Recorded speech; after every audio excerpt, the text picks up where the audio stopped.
Ladies and gentlemen, Good evening. are you ready? Okay, here we go. You're listening to the Deal Room Podcast. Join us as we bring you the inside scoop on business sales and acquisitions. Get across trends in the area and hear the industry's best recount their real-life tips, traps, and experiences. Now, here's your host, Joanna Oakey.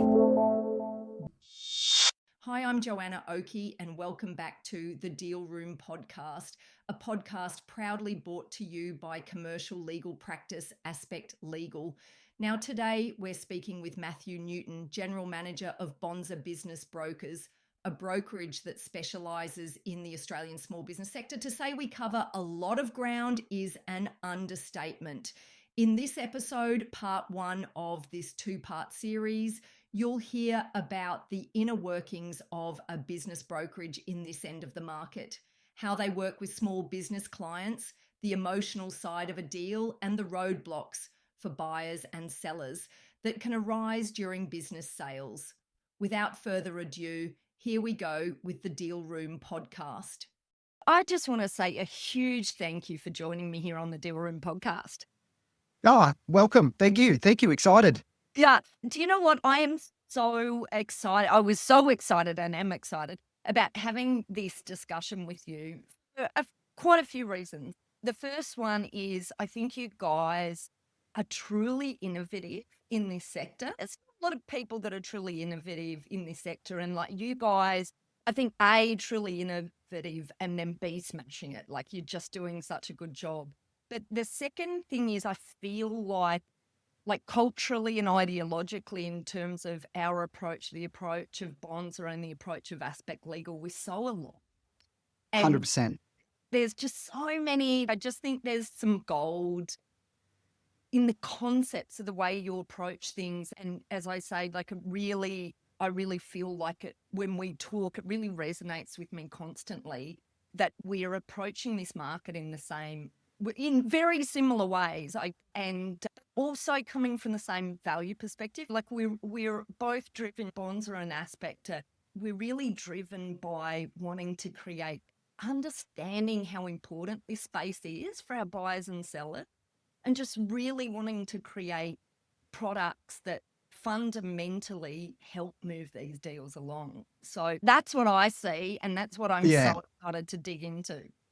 I guess I'll probably start with a statement like this. We specialize in that small business space where there's a lot of people in the industry that don't see value, but that's where we actually get not only excellent results, but it's where we get a lot of enjoyment out of, because in that small business space is where all the stories are. But that's where our vendors are going into retirement, or their mothers who have been moved to home for their first baby and set up e-commerce businesses. And the sad thing about it, a lot of them are either told or don't believe there's any value in their actual business that they've been building. And for us, being able to get inside that with them and uncover where the true value is and then put it on the market, it's literally everything about what we do. Yeah. And it's true as well in the legal sphere, because like most lawyers who specialize in this space really are chasing the big deals. That's what lawyers in business sale and acquisitions, they really want the big deals because that's where the bucks are. And I really felt when we came into this market, it was an underserved market. And essentially the lawyers who were on it, put it to the side, don't put time and attention into it because it's just not lucrative enough for them to be spending that time and attention on caring about picking up the phone and answering and working quickly. You know what I mean? Sorry, go ahead. No, I can understand from their point of view. If you've got two workflows on your desk and one of them there is a $20 million deal that has 50 people yelling and screaming at you to get things done, or you've got one which just has your two vendors needing help, it's hard to draw your attention to them. But the funny thing is, it's those couples and those individual business owners across Australia, they're the ones that need the attention. And that's why we were created, to be honest with you, because it just like you, we saw a completely underserved market. Yeah. And is Is there any sort of clients that pop into your mind when you're thinking of that? Like the client where you're like, you know what? That for me was that moment where I went home thinking, oh my God, I was just so happy to see that one done. What a great outcome that they got to the end and now they're off into retirement or whatever the case may be. That's a tough question to answer, not because I don't have one, it's because I have thousands of examples. So one of the things that we do is we actually ask questions where what is the most important thing for them? Why are they doing this? And not just surface level. Like we want to know about what their plans are when they do retire. Where are they going to be going on that caravan trip? Is this money going to be passed down to their kids? So every time we sell a business, it's actually a really, lack of a better term, it's actually a really wholesome experience where we get to speak with them on real human terms. One in particular that's running through my head right now, and that's just because we were working on it last week, was a vendor of ours where he was planning on moving back to New Zealand. He was a Kiwi, don't hold that against him, because he wanted his kids to be able to have the same upbringing that he did, which was in the bush in New Zealand. Now, he was on the market for, it was close to 10 months. That changed because they had another opportunity. They got them into school and they still really loved it. Although it wasn't the original goal that we set out for, we knew what he was planning on doing with his kids and his family. And that connection that we had, that actually allowed us to get through the sale as well. Again, I could probably come up with 1,000 more for you, but it truly is about finding what that motivation is. It also, a little bit on the other side, that motivation that we find is what helps us when we're speaking to buyers as well, because that's what the buyers want to know. They want to know more than spreadsheets. They want to know more than profitability. They actually want to know about that individual, because a lot of the business is inside that individual's head, if that makes any sense. And do you know what? Like this is actually, and I talk about this with our team quite a bit. This is how I ended up in specializing in business sale and acquisitions, actually, because in like the beginning, I've been a lawyer for 25 years now, which makes me feel very old. But I did a number of things right in the beginning. But when I got into this space, which was 5 years in, I was like, oh my God, I love these stories. Like it's just it's one of those things like I need meaning out of my day. And it's just so beautiful. Like a business sale, Maddie, is one of those things where there's so much emotion. There's so much going on, isn't there? And I think it's that connection that you guys have as brokers and that we have as lawyers to our clients in the process that really makes the difference for them. What are your thoughts about that from a broker perspective?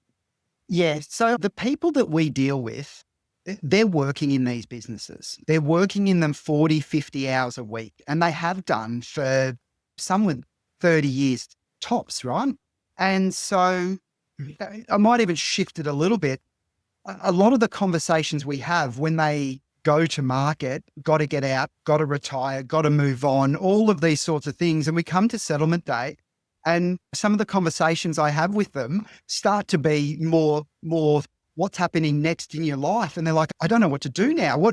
This was my goal. But what do I do? I've been literally going to work on Monday every day forever. And that's really great to see that some people that are 60, 70 years old, opening up that retirement for them. It is really fun. It is. And for me personally, I go home to my wife and kids every single night, and I love being able to talk to them about all the people that I've helped. My youngest, every single day I walk in at home, he goes, did you sell any businesses today? Because they love to hear the stories as well. Me personally selling a business every day, that's a great goal. They don't understand that. And like, sometimes I get some pressure from my little 5-year-old. That's what it's, you can succeed in life, but you need to make sure that it's wholesome as well. Oh, I totally agree. Yeah. I totally agree. That's why I think we're in the best industry, like in the area from our perspective, from a legal perspective, couldn't be in a more fun area of law. Yeah, low bar, many other areas like really aren't. Exactly. Yeah. Actually, just one more point before we get into some of the questions that I want to specifically ask you. I actually was listening to someone talk last week, actually, about a study that they'd done on 700 businesses. This was in the US, not in Australia, but it's a very similar sort of story here in Australia. 700 businesses that were sold, right?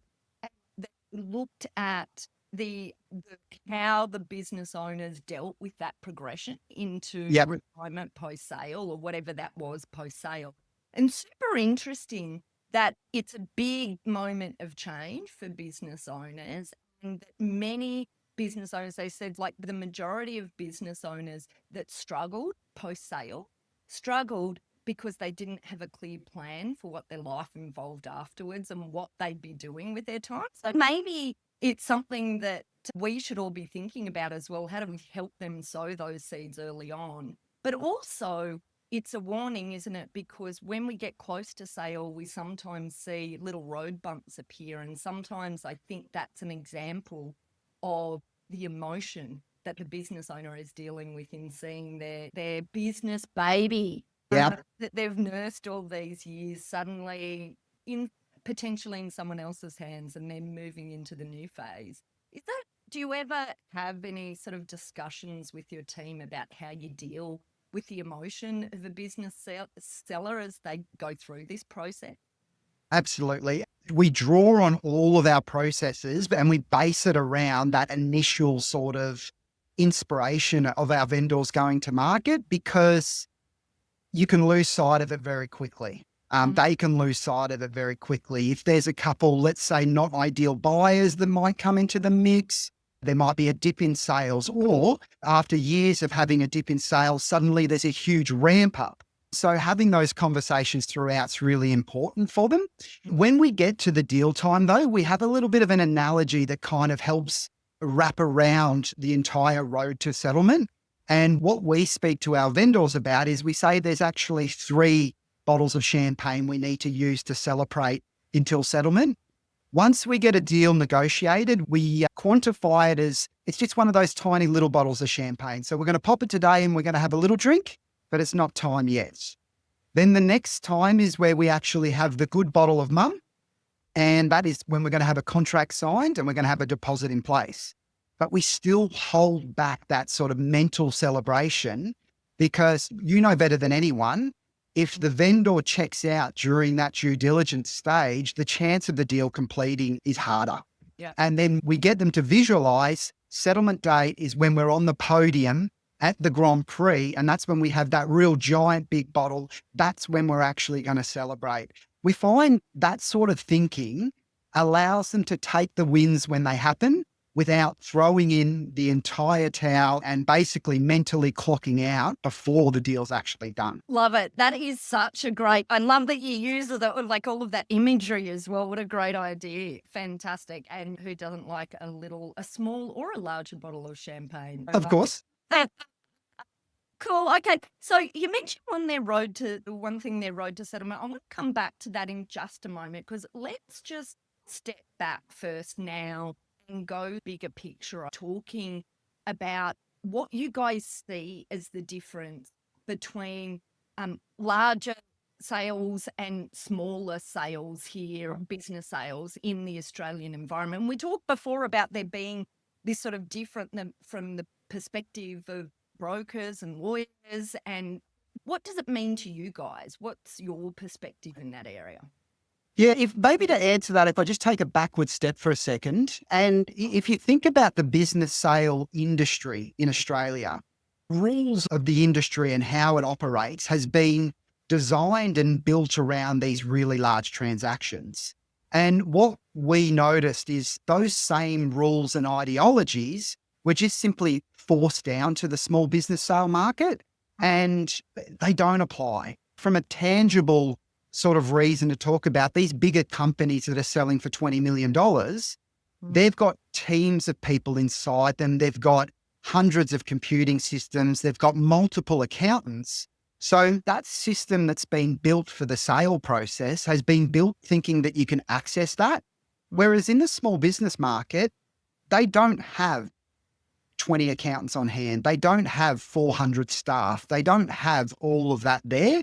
So if you just look at how a business sale is meant to go, you can be setting it up for failure before it's even started. So we unpacked it completely and we had a look at what is the most important things, what are things that can be talked about, and then really looked at how we can get it all the way through. It's not just about as you're getting an offer on a business. Anyone can get an offer on a business. That's the easy work. The hard work is getting it from that stage through a due diligence process and to get it completed at the end. Completely agree. I completely agree about the differences between small and large. In fact, we have two very different divisions. We have our small transaction space and our mid-market transaction space, which have completely different personnel, completely different processes for that exact reason. But I completely agree with you. I think it's misunderstood in many instances in the market. And we can we were talking the other day about some education that was coming through in the market, and we could see many of the advisors in the space are talking to big business, whether it's approaches on valuations or whatever, rather than the smaller business space walks to its own tune in many instances. And so let's talk about, you said you've unpacked that process and you started from the ground up. So what does that mean practically? What is it that you do practically then that is different to what would have happened before you'd unpacked the space?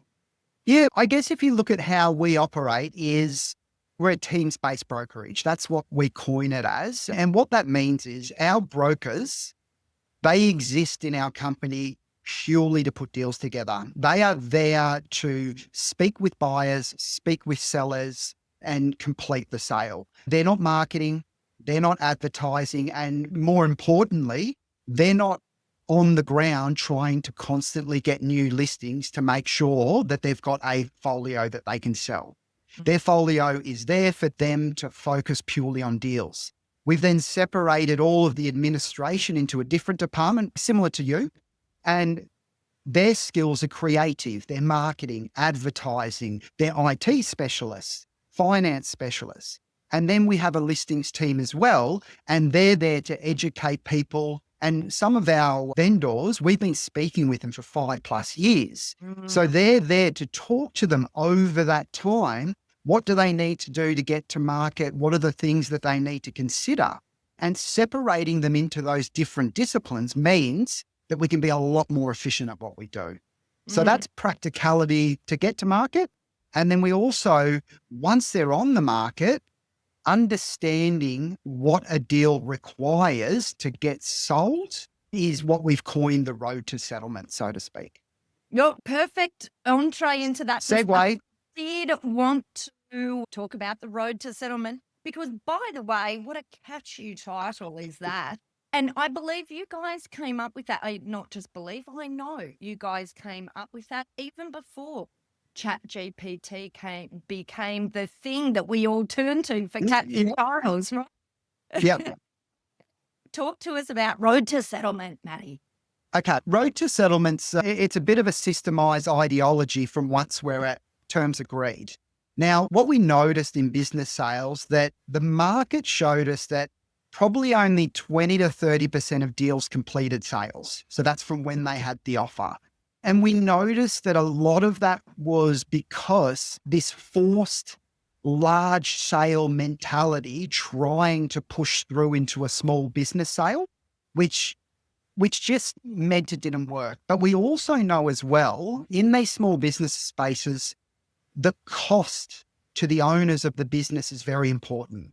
And if they're to go into a lengthy due diligence process that ends up costing them $10, $15, $30, $40,000, some horror stories there on these smaller business sales, that it really becomes a one and done approach. If it doesn't sell in that period, they won't be able to have the emotional energy or financial ability to be able to go again. We've got certain gates that are essential in every single business sale to make sure that the buyers and the sellers collectively are protected. But we then tailor the approach for each individual business. We have a look at the offer. We have a look at the extremely important points of the offer that are the no-go points, the non-negotiables for the buyer. We try and handle as much as possible outside of, I guess, what you would say cost points in that part of the deal. And if we can handle all of that, and if we can have honest conversations with buyers and sellers to get through that point, then what that means when we go to contracts and when we go to complete commercial and legal due diligence, or we're sourcing finance, it's really just a couple little things that need to be ticked off, as opposed to having this complete unknown that everyone's going into. So we actually, because we've got efficiencies, because the brokers are not marketing and advertising constantly, we're able to have more time and energy put into that space. Love it. Okay. All right. So road to settlement. Love it. Yes. How did you come up with the name? I think I remember when you came up with that, right? But anyway, tell me how it makes sense, total sense. How did you come up with it? Do you remember the moment? I do. Yeah. I actually do. And we came up with it because the language, if you go and Google right now, if you go and Google business sales, what do I need to do with business sales? What pops up in front of you is EBITDA. There's all of these industry terminologies that accountants, financiers, a whole bunch of people will use, but that's not who we're speaking with. We're speaking with typical Aussie vendors, typical Aussie buyers. So we needed to come up with language that made sense to everyone. And for us, the road to settlement, to anyone that hears that, they know exactly what we're talking about straight away. Okay, we're standing at the beginning of the yellow brick road. We know we're trying to get to Oz. What do we need to do to walk down that pathway? Another thing that we do that's quite unique is at this stage, we try not to keep the buyer and the seller separated. We actually want to have it as more as a collaboration between the broker, the buyer, the seller, bringing in legals, bringing in finance brokers, bringing in accountants. And then we want to be walking down that road together, because I can guarantee you, as every single sale will have things that pop up once we're at that stage. There will be unknowns, there will be misinterpretations. And if we are walking down that road together, if we're applying for leases, we're speaking with difficult landlords, when they come up, it's a group issue to solve them. And we can all come over it together, as opposed to it being he said, she said. And that collaboration is what allows such large completion rates. It's because it's a team, it's set up as a team, and it's not set up as different teams with different jerseys. When I said right at the beginning that I feel like we're so aligned in many ways, this is absolutely one of those examples, because we see it as you've got your deal team where we're all pulling together and walking together. But I love your point about the buyer and seller also being that team together that are walking together, because it really does. I love seeing great deals done well and quickly, because we all know speed kills deals when things slow down, and where trust is lost. Trust is a super important factor in this stage, and I think your point. Everything. Yeah. And everything. Well, that's it for this episode of the Deal Room podcast. We hope you're now primed for your next deal with these pointers and have enjoyed these fascinating insights. Now, if you'd like more information about this topic, then head over to our website at thedealroompodcast.com, where you'll be able to download a transcript of this episode, as well as access any contact details and any other additional information we referred to in today's podcast. Now, if you'd like to get in contact with our guests today and the services they offer, you can go ahead and check out our show notes for a link right through to them and their details. You can also book in directly with our legals at Aspect Legal if you'd like to soundboard your next steps, discuss a legal question, or find out more how we can assist, whether that's with buying or selling a business, or perhaps somewhere in between. Now, don't forget to subscribe to the Deal Room podcast on your favourite podcast player to get notifications whenever a new episode is out. We'd also love to hear your feedback, so please leave us a review and rating if you're already one of our subscribers, or even if you're listening to this podcast for the very first time. Every review helps our team produce valuable content for you. Well, thanks again for listening in. You've been listening to Joanna Oakey and the Deal Room podcast, a podcast proudly brought to you by our commercial legal practice, Aspect Legal. See you next time. Ladies and gentlemen. That will conclude this evening's entertainment. Thanks for listening to the Deal Room podcast. To find out more about this episode and other episodes in the series, check out the show notes or head over to our website at thedealroompodcast.com.au.